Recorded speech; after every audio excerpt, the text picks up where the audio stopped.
Backbiting, of course, is prohibited, irrespective whether in Ramadan or outside Ramadan.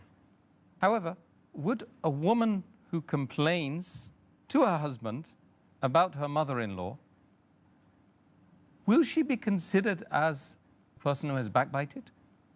Regarding backbiting being haram and the major sin we discussed in the last episode, and there are various hadith and Quranic verses, it's one of the major sins.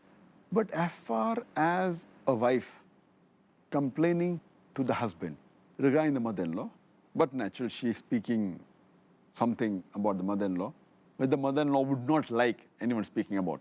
So it does come in the category of backbiting. Is it a sin, is the question. Such incidences where a person complains to someone and thinks and feels that once the complaint is given to the person, maybe there is a correction in action, like a wife complaining to the husband about the mother-in-law, or the wife complaining to the husband about a son, that he is doing so and so things which are wrong. So the husband will correct, being a father of the child. Or maybe one of the two brothers is going and complaining to the father that my brother did so and so thing which is wrong. It's speaking ill about him behind. But that is so that the father can correct the brother. So these things have been permitted. Because the main reason while doing this thing should not be to mock at someone or should not be to belittle anyone, but the main purpose should be that the person who the person is complaining about, there should be correction in act.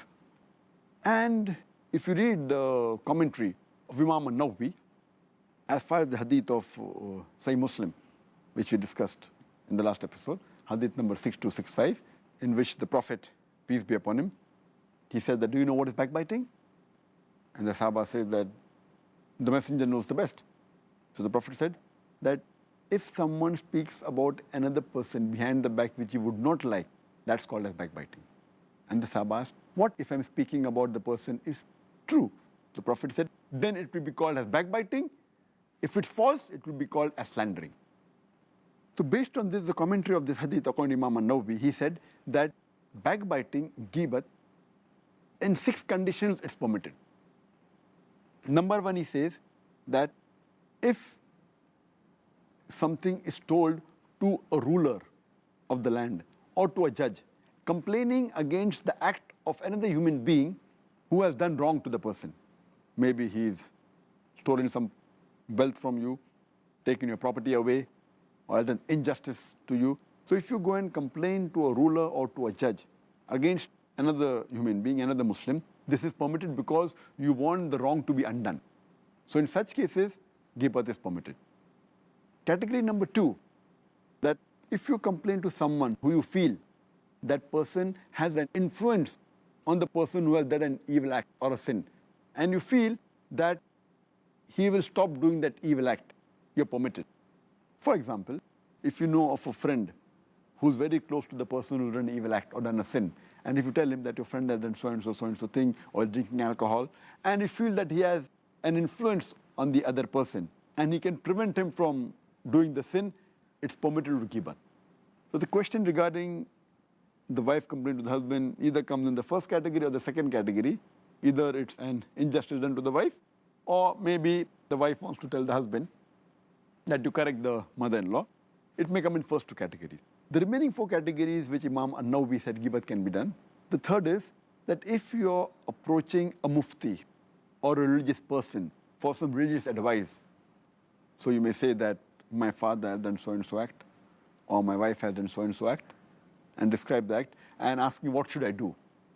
Even in this case, if you avoid naming the father or the mother, or say in the third person, that my friend's father is doing so and so, it is preferable. But in such cases, while taking religious advice or a fatwa for a particular act, it's permissible.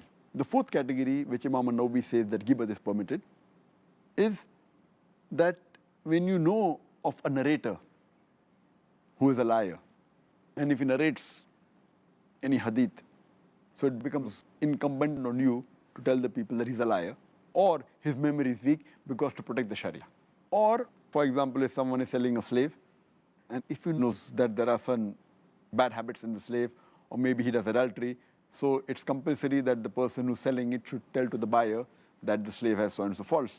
Or if a person asks you that he wants to marry another person and asks you how is the person, so that becomes obligatory on you to tell the wrong points or the points which are not correct in that human being. Your intention here is not to belittle that human being.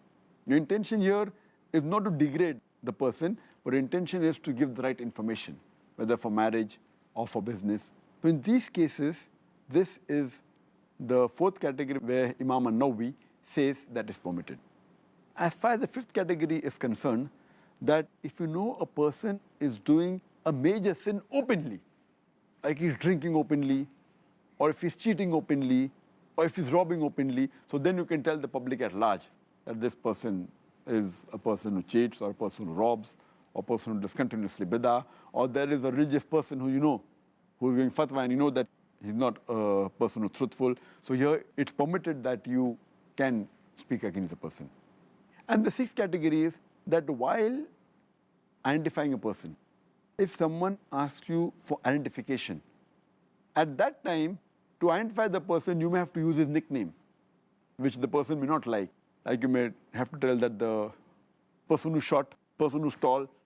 So here you're using these nicknames to identify the person which the person may not like. Mainly for identification. Here also, if you can avoid this nickname for identification is the best, but if you can't avoid, you can do. Imam an-Nawawi has mentioned 6 categories in which ghibat is permitted. Thank you, Dr. Zakir.